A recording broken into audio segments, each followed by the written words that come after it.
Diz assim a palavra de Deus, no capítulo 3, versículo 1 de Êxodo. Esta história é muito conhecida da Bíblia Sagrada, e eu peço que vocês me ajudem a pregar nesta noite. Ajudem o pregador. Como é que você vai ajudar o pregador? Não fique em silêncio. Amém? Glorifique a Deus, exalte ao Senhor. Diz assim a palavra de Deus. Ora, Moisés estava apacentando o rebanho de Jetro, seu sogro, o sacerdote de Midian. E ele, conduzindo ao rebanho para trás do deserto, chegou ao monte de Deus, até Horebe. E o anjo do Senhor lhe apareceu em uma chama de fogo, e no meio de uma sarça, ele olhou, e eis que a sarça queimava com fogo, e a sarça não era consumida. E Moisés disse: eu vou virar agora de lado, e verei essa grande visão, porque a sarça não é queimada. E quando o Senhor viu que ele se virava para ver, Deus o chamou do meio da sarça e disse: Moisés, Moisés. E ele disse: aqui estou. E ele disse: não te aproximes até aqui. Tire as tuas sandálias dos teus pés, porque o lugar em que está pisando é terra santa. Além disso, ele disse: eu sou o Deus de Abraão, o Deus do teu pai, o Deus de Isaque, o Deus de Jacó. E Moisés, escondendo a sua face, pois estava com medo de olhar para Deus. E o Senhor disse: certamente vi a aflição do meu povo, que está no Egito, e ouvi o seu clamor por causa de seus capatazes, pois eu o conheço o seu sofrimento. Grave este versículo, versículo 8. E eu desci, ou seja, Deus desceu, e eu desci para libertá-los das mãos dos egípcios. Amém? E eu desci para libertar o povo das mãos da escravidão. Queridos, esta noite eu acredito que o Senhor, Ele, como eu estava falando, Ele vai marcar o teu coração, porque através das mensagens que estão sendo pregadas aqui, você está vendo que o Senhor está alinhando. O Senhor, Ele está nesse tempo alinhando a sua igreja.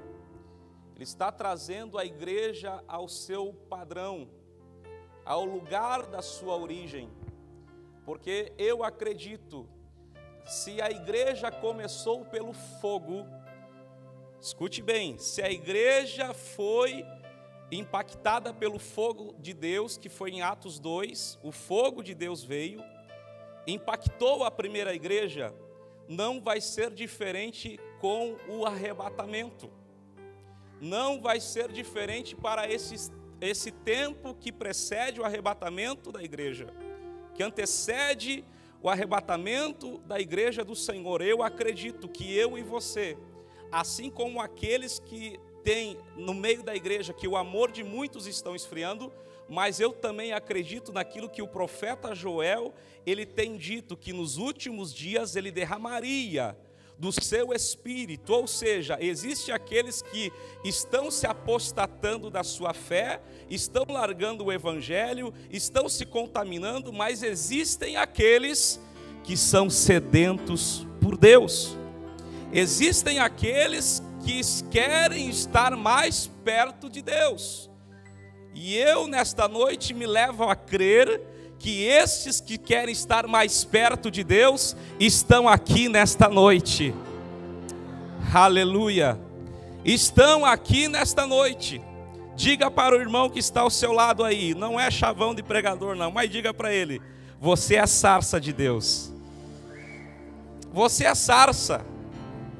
Então nós vamos aprender com a sarça.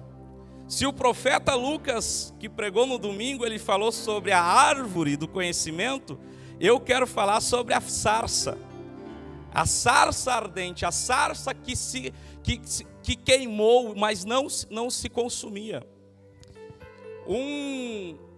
Uma árvore simples, comum, que de fato, queridos, se você analisar os nossos pastores que foram em Israel, você vai ver que eles vão confirmar isso que eu vou dizer, que a sarça naquele tempo, e até os dias de hoje, é uma árvore comum que dá no deserto. É uma árvore que não tem utilidade para nenhuma coisa sequer, aonde ela não é aproveitada em nenhum móvel, porque é uma árvore frágil. Ela não pode ser esculpida, ela não pode ser retalhada, porque ela não dá um molde padrão. E esta sarça foi algo que Deus olhou para ela e disse: como eu sou um Deus de multiforma, eu vou surpreender o meu servo Moisés e vou me revelar a ele, de uma forma que Moisés não esperava, de uma forma que Moisés foi surpreendido por Deus. E escute você, talvez nesta noite você entrou aqui e disse: hoje vai ser mais um culto, mas eu profetizo na tua vida que não será mais um culto, será o culto. Amém? Talvez você diz: vai acabar assim. Espere até o final para você ver se ele não te pega pelo cangote aí. Espera para você ver se o Espírito de Deus, aquilo que foi cantado aqui, ele vai começar de dentro para fora. De dentro para fora vem queimar em mim. Foi isso que aconteceu na sarça. Moisés, fugindo do Egito, não sabia nada o que ia acontecer com ele, fugindo porque tinha matado um egípcio. E ele chega até Midian, até as terras do seu sogro Jetro. Quem viu aqui a minissérie 10 Mandamentos, tá craque. Já vai saber tudo o que eu vou falar. Mas existem umas particularidades em Deus, que Ele revela para aqueles que são íntimos. Que Deus ele só vai revelar para aqueles que são sedentos, que são íntimos dEle. Aonde esta sarça, querido, até os dias de hoje, ela não se apagou. Ela está viva através do Espírito Santo de Deus, na minha e na tua vida. O fogo de Deus, o fogo que consome, o fogo de Deus que brilha, que arde, que incendeia na igreja e está radiante. Nesse ministério é visível. O cego vê, o mudo fala, o surdo ouve, o paralítico anda, a salvação, há ardor, há fervor.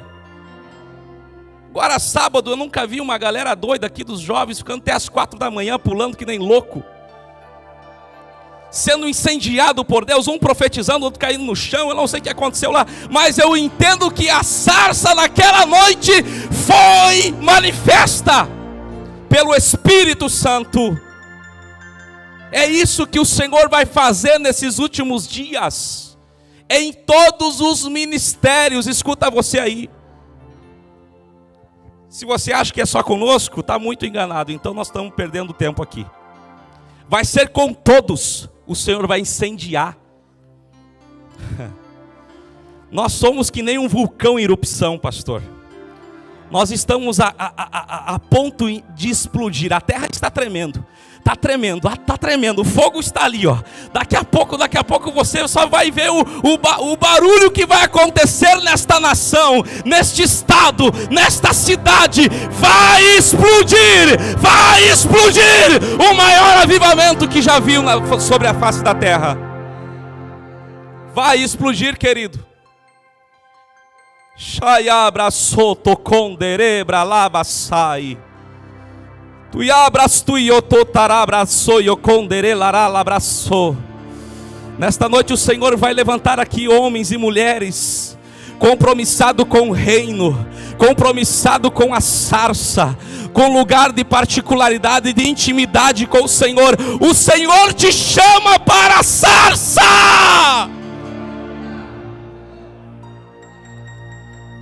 O lugar exclusivo de Deus. A gente pensa em muitas coisas, e o que o Senhor me leva nesta noite falar sobre a sarça é justamente isso. De uma árvore simples, o Senhor manifesta a maior revelação do século a qual Moisés estava vivendo. O povo hebreu estava sofrendo, estava cativo, estava escravo. E Deus já tinha manifestado a promessa sobre Abraão, Isaque, Jacó, que Deus iria levar este povo, o povo hebreu, para uma terra chamada Terra Prometida.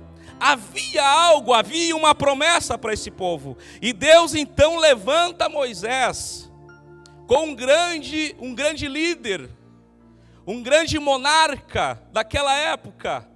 Mas Moisés não conhecia Deus. Moisés não tinha intimidade com Deus. Moisés, ele não tinha um conhecimento, um entendimento em Deus. Mas só que Deus, como conhecia Moisés, e como o nosso Deus é um Deus soberano, Ele é um Deus de alguns atributos a qual de repente você não conhece. Ele é onisciente, Ele é onipotente, Ele é onipresente, Ele conhece tudo, Ele sabe de tudo, Ele está em todos os lugares, na sua mão Ele tem o poder. Então o Senhor manifesta através daquela sarça. Diga: sarça, ela é consumida pelo fogo. Olha aí para a pessoa que está ao seu lado. Ei, sarça, tu está sendo consumida pelo fogo? O fogo está aí? Está ardendo alguma coisa dentro de ti? Ou só tem um pouquinho assim, um pouquinho de cinzas, com um pouquinho de faísca? Não tem problema, porque esta porta vai se abrir daqui a pouco e o vento impetuoso do Espírito vai assoprar e vai incendiar o teu coração. Xarabraçou, te condará, abraçai. Porque é assim, querido, as pessoas estão dizendo assim: está morto, morreu, não tem mais jeito, não dá mais, o Espírito Santo não está com eles, só está conosco. Ei, irmão, não te surpreenda, queridos, não te surpreenda, porque em meio às cinzas, o Senhor assopra e faz uma labareda. Por isso que eu amo esse Deus. O meu Deus é um Deus que valoriza pessoas. O meu Deus é um Deus que valoriza o ser humano. É por isso que João Batista, o grande pregador do deserto, ele batizava pessoas e não objetos. Porque ele valorizava pessoas. Então, queridos, você deve entender isso. E a primeira lição que a sarça ela se revela, ela me dá nesta noite. A primeira lição que eu vou aprender com a sarça é a lição da humildade. Porque ela era algo frágil. Ela era uma planta comum que ninguém valorizava, Marcos. Porque se você vê, os historiadores vão dizer assim que no meio do deserto era normal a sarça pegar fogo. Era normal. Por causa do calor, por causa da umidade do ar. Você sabe muito bem que no deserto faz mais de 50 graus, então era normal, ainda mais uma sarça seca, sem vida. Mas só que naquele momento não era qualquer sarça que Deus estava se revelando. Havia algo diferente, não era um foguinho normal, não era um foguinho de fogão 4 bocas. Não era um foguinho normal. Olha aí para tuas mãos. Olha só. Era o fogo do Espírito.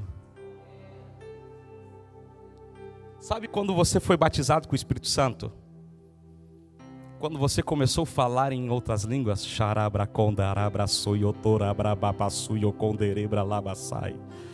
começou o fogo a acender.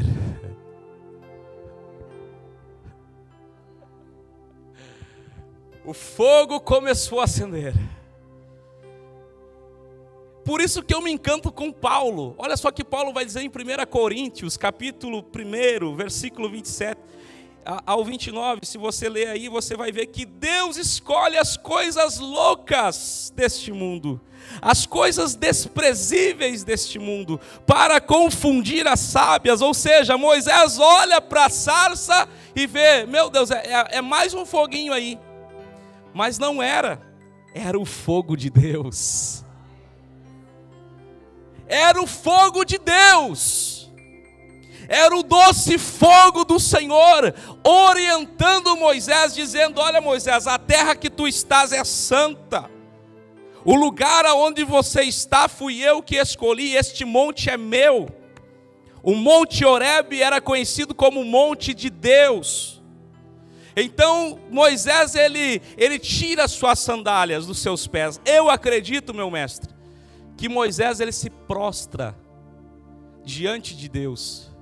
Ele cai, pastor Tiago, diante de Deus, porque ninguém consegue ficar de pé com uma revelação como esta. Ninguém consegue ficar de pé com uma palavra de impacto como esta, dizendo: meu filho, eu ouvi a aflição do meu povo, eu ouvi a aflição daqueles que eu amo, e eu decidi te enviar. É você. Diga aí, é você. Fala aí, é você. É você, sarça, é você que o Senhor está falando nesta noite.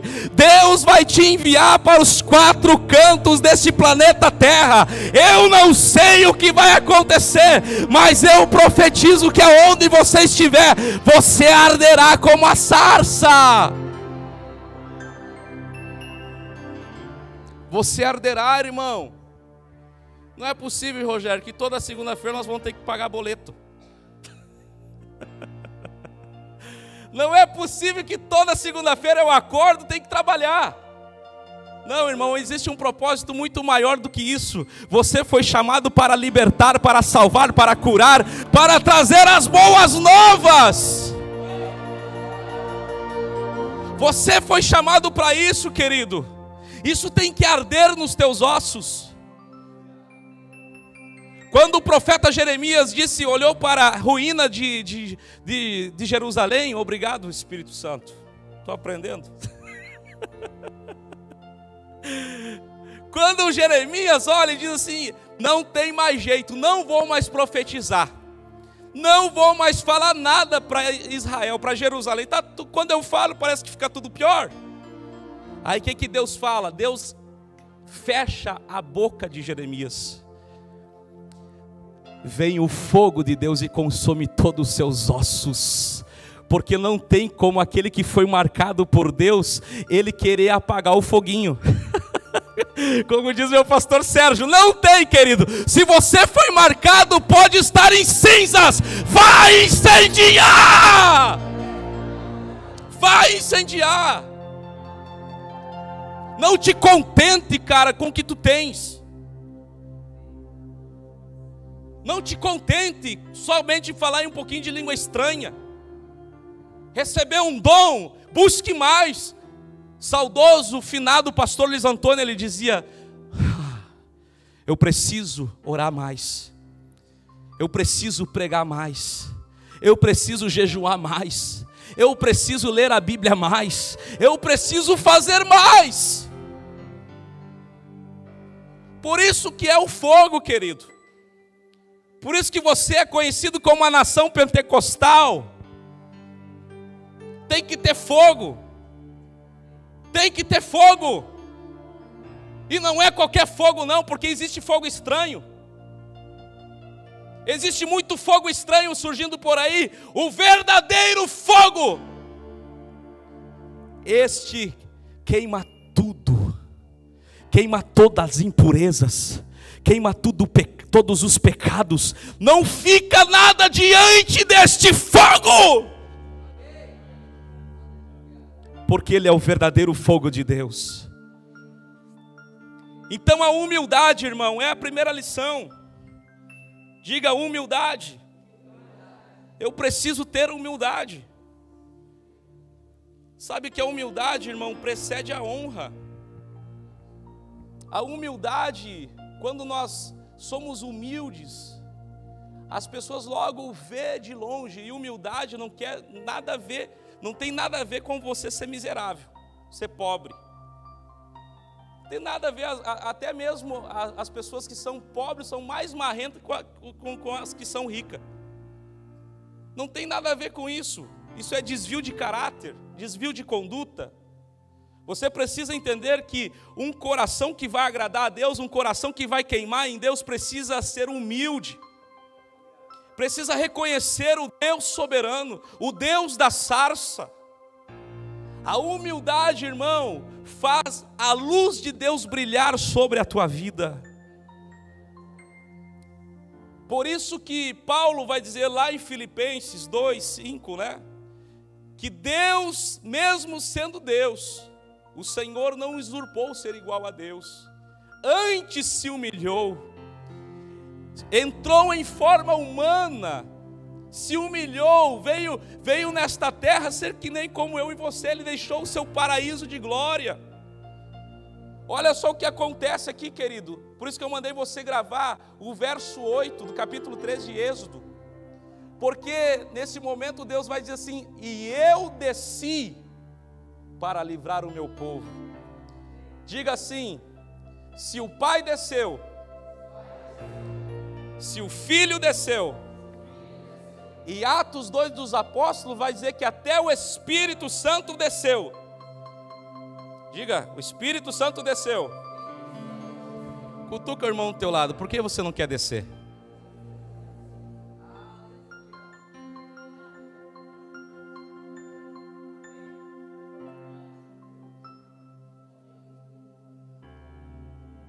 Por que nós não queremos descer? Se para Deus nos honrar, não é você subir, cara. Não é você subir na torre Eiffel de Paris. Sabe que eu sou meio santo-angelense na veia. E às vezes a língua enrola aqui e sai uma língua estranha. Tu entende? Só que nem minha prima Cássia, minha pastora. Nós somos tudo meio primo aqui, às vezes sai umas proezas, né, meu pastor? Nós temos que colocar os vocabulários de Santo Ângelo. Mas é tudo vice-versa. Para Deus, querido, nos exaltar, não é primeiro nós se exaltar, é primeiro nós se humilhar. Aí em 2 Crônicas, capítulo 7, versículo 14, a Bíblia vai dizer assim, ó: se o meu povo, que se chama pelo meu nome, se humilhar, se arrepender, se converter dos seus maus caminhos, então eu ouvirei do céu e sararei a vossa terra. Esse é o segredo. E a sarça vai arder cada vez mais. Porque Deus, irmão, Deus, Ele rejeita o soberbo, Ele rejeita o orgulhoso e exalta aqueles que são humildes. E exalta, meu amado. Nós temos que aprender. Existem muitas coisas na caminhada que vai ser um nocaute em tua vida. Vai ser um soco só. E a vida não vai te perdoar, a vida não vai nos perdoar. Mas a humildade vai no tempo certo. Na epístola de 1 Pedro, se não me falha a memória, capítulo 5, versículo número 11, vai dizer que aquele que se humilha perante a mão de Deus, no tempo certo, Ele vai nos exaltar. É a primeira lição. Vamos lá, vamos correr. A segunda lição que Deus, Ele vai requerer de nós, é a lição da exclusividade. Diga assim: a sarça é exclusiva. Não há divisão. A sarça foi exclusiva para Deus. Deus jamais vai compactuar com divisão. Por isso que Elias, quando ele sobe no monte, ele diz assim: não pode cochear em dois pensamentos. Ou você serve a Deus de Baal, ou servir ao Deus de Israel. Nós não podemos servir a dois senhores. Em Mateus capítulo de número 6, versículo de número 24, vai estar escrito assim, que Deus, irmão, que o reino dividido não subsiste. Não pode servir a dois senhores. Neste tempo, meu irmão, o que anda acontecendo em muitos ministérios é que muito fogo estranho está entrando. Muita coisa, novidade está entrando. E as igrejas estão se apostatando, estão esfriando em sua fé, estão perdendo a essência, estão perdendo a exclusividade em Deus. Mas Deus está dizendo: você é meu povo, você é exclusivo meu, eu te elegi, eu te separei, eu te santifiquei. Ou seja, não pode servir a dois senhores. Ou você é cheio de Deus, ou você é cheio de demônios. Não pode. E nós precisamos entender, ter esse entendimento para usufruir nesse tempo. Por que nós andamos sofrendo na casa, nas finanças, com os filhos, com muitas coisas? Será que não está na hora de nós olhar para nós mesmos? E dizer, não querer culpar pastor, não querer culpar a igreja, não querer culpar os obreiros, dizer assim: eu sou o culpado, porque eu não estou sendo exclusivo do Senhor. Chamar responsabilidade, meu amado. Se você teve responsabilidade para pecar, para fazer coisa errada, chama a responsabilidade e diz assim: eu sou o culpado. É comigo, não é com meu irmão. Sabe, Deus nesse tempo está olhando assim para a igreja e está dizendo assim: não entenderam. Não entenderam. É guerra por cadeira, é guerra por cargo, é guerra por alguma coisa assim, para se mostrar. Sabe, é tanta coisa, tanta burrice espiritual, aonde Deus está dizendo assim: não é nada disso, filho. O que eu quero que vocês entendam é que eu, a sarça ardente, preciso se revelar no meio do meu povo. E você sabe por que Deus se revelou naquele tempo? Sabe por que Deus pega Moisés e se revela naquele tempo? Que depois de José, o governador do Egito, não houve mais intimidade. E Deus ama ter os filhos perto. Deus ama ter você perto dele. Sabe quando você está lá na cozinha, irmã, lavando, cozinhando ou passando roupa, e você está cantando: digno de glória e honra. As lágrimas começam a rolar, você começa a ser renovada pelo Espírito, começa ali criar um vínculo, criar um relacionamento.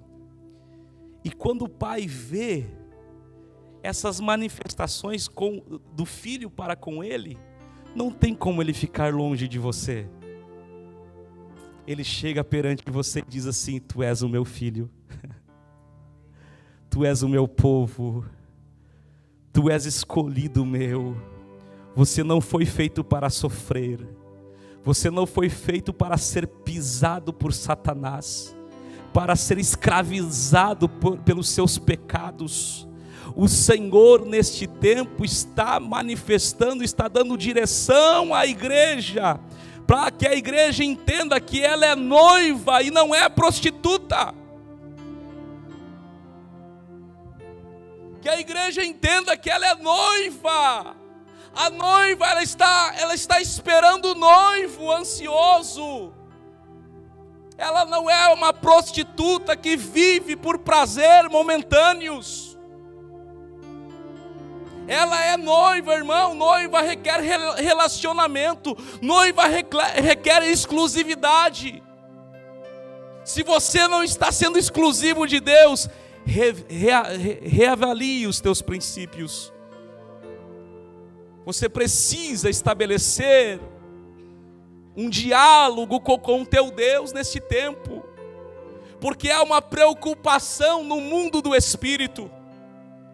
Eu digo para o senhor, pastor, sem medo de errar, a igreja vai subir em qualquer momento. Em qualquer momento. Você queira a Deus que nenhum de nós ficamos na terra, porque será triste. O arrebatamento, a Bíblia diz que será como um piscar de olho, será como um ladrão da noite, será como um relâmpago que sai do Oriente e se põe no Ocidente. Será tão rápido, será algo que vai abalar as estruturas terrenas.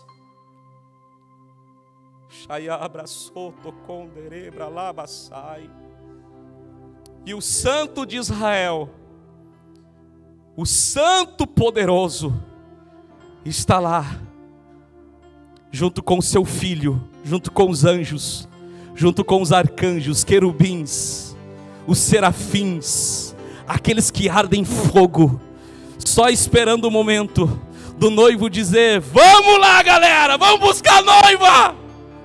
A noiva está preparada.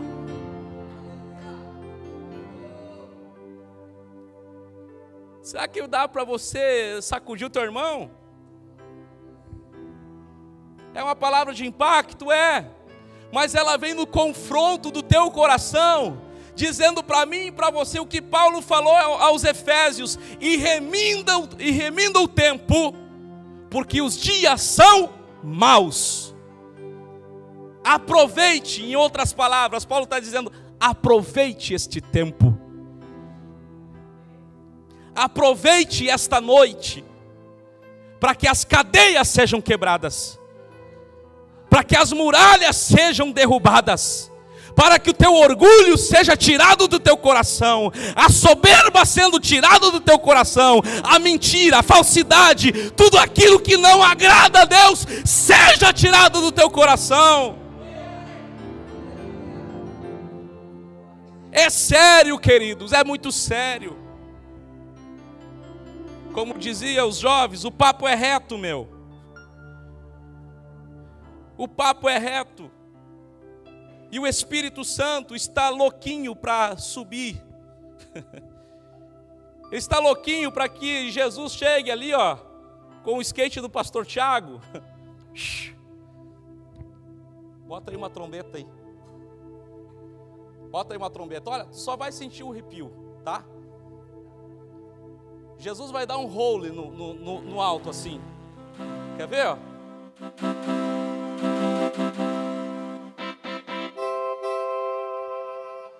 Bota aí, vai lá. Acha aí, acha aí. Levante suas mãos. E a igreja está dizendo: o noivo vem. O noivo está chegando.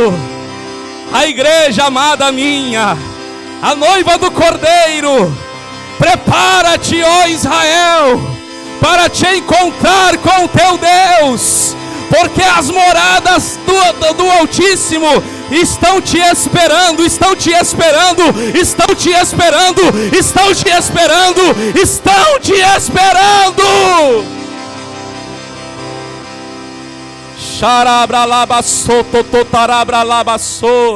Aplauda o teu Deus, querido. Aplauda o teu Deus. Ele está esperando a noiva amada. Ele está esperando a noiva amada.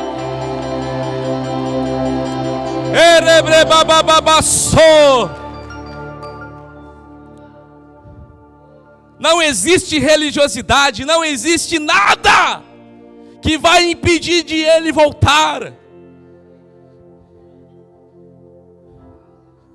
Nem vou pregar mais.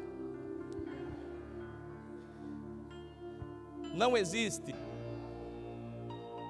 O Senhor, Ele está preparando você, querido.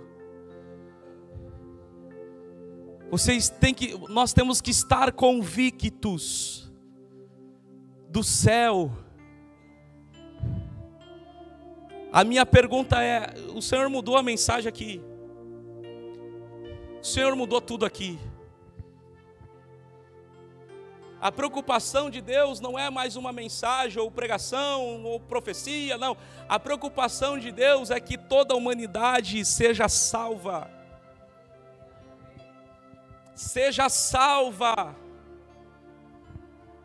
A primeira igreja nossa é a nossa casa, é os nossos filhos, é a esposa, é o esposo.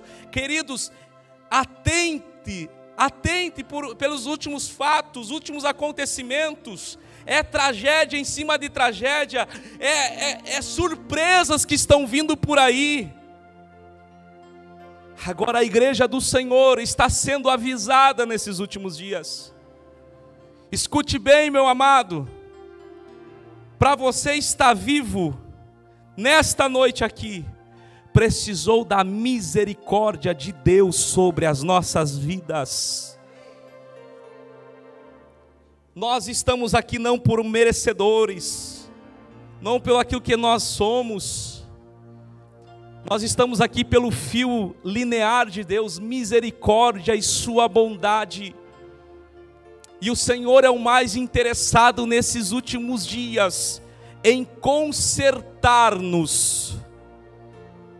Sabe, queridos, o grande sábio Salomão vai dizer algo tão lindo no capítulo 9, versículo 8 de Eclesiastes: que sejam alvas as suas vestes, e que nunca falte óleo sobre a sua cabeça. O que quer dizer alvas as suas vestes? Vestes embranquecidas. É algo que o Senhor compara as nossas vestes com a nossa exclusividade nele. Ou seja, pureza, santidade, que significa separação do santo, do profano, da luz, das trevas. Existe uma separação. Nós que somos luz, somos sarça ardente, você não pode jamais deixar que as trevas venham te cobrir. As trevas jamais poderão cobrir aquilo que é luz, aquilo que foi consagrado, aquilo que foi santificado, é do Senhor. É o Senhor, meu amado. Se hoje nós pecamos, irmão, existe a redenção. Redenção significa resgatar, te tirar da onde você estava. A minha preocupação é: será que nós estamos prontos? Será que eu e você estamos prontos para se encontrar com Ele? Jesus vem. Jesus vem. Jesus vem, Rosete. Ai, como eu quero que Ele venha. A Bíblia vai dizer: ó Maranata, venha, ora vem, ora vem. Estar com Ele é muito bom. Estar com Ele, chegar e dar um abraço, assim como eu dou no meu pastor.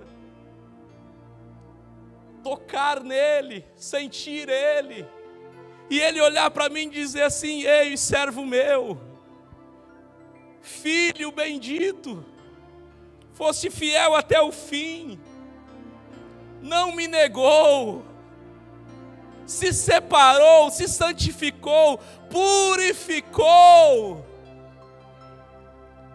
Você venceu, por isso que Paulo vai dizer: eu combati um bom combate, acabei a carreira e guardei a fé. Irmão, a nossa fé não pode ser uma fé superficial. A nossa fé não pode ser uma fé dodói. Você não pode sair da tua igreja por qualquer coisa.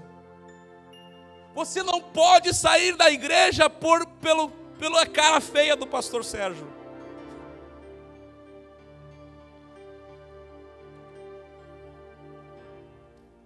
Não pode, porque a cara do meu pastor é linda. Remendei, né? A cara do meu pastor é bonita. Você não pode, irmão, se o irmão não te cumprimentou ali, querer sair do projeto de Deus. A tua fé não é superficial. Bota lá, se a minha cabeça me faz lembrar, eu quero chocar a tua fé nesta noite. Porque ela me chocou. E eu estou aprendendo a cada dia. Se tudo isso que eu estou sendo hoje, irmão, pode ter certeza que eu trilhei um caminho. Eu não cheguei aqui de paraquedas. Eu sofri muitas coisas na caminhada da fé. Eu perdi muita coisa. Mas tudo isso valeu a pena. Porque hoje eu entendo que tudo que eu passei foi preciso. Bota lá, capítulo 11 de Hebreus, versículo 35. Olha a igreja modelo, meu mestre, que era naqueles tempos, Cris. Olha só. As mulheres receberam pela ressurreição os seus mortos. Uns foram torturados, ou não aceitando o seu livramento para alcançarem uma melhor ressurreição. Sabe o que esse versículo está dizendo aqui? Esse versículo vai falar, esse capítulo inteiro vai falar dos heróis da fé. E esse versículo era as mulheres que ficavam em casa, orando pelos seus maridos, orando pelos profetas, orando pela igreja que estava sendo torturada, estava sendo açoitada, estava sendo decapitada com espada. Os profetas eram cerrados ao meio, tá? E nós, por não pagar uma luz, tem que pagar a luz, viu? Mas não por não pagar uma luz, por um irmão virar a cara, por o A ou B ou C, nós dizemos assim: não quero mais o evangelho, não quero mais o reino. Irmão, para de graça, como diz o meu pastor, vai te converter. Vamos se converter ao cristianismo de verdade. Porque nesse tempo, irmão, o Senhor, Ele está alinhando, como eu estou dizendo, Ele está projetando a noiva do Cordeiro para se encontrar com Ele. E não tem choradeira, Jonas. Não tem. Aí as mulheres em casa chorando, dizendo: livra meu marido, Senhor, cure ele, livra ele dos açoites, livra ele da prisão, livra ele dos leões. E quando vê, as notícias chegam até elas. Mas elas entraram na galeria dos heróis da fé, porque intercediam pelos seus, mesmo sabendo que a notícia era de morte. Mas só que elas entendiam que no seu coração, um dia, elas veriam eles no céu. Que igreja nós estamos gerando nesse tempo?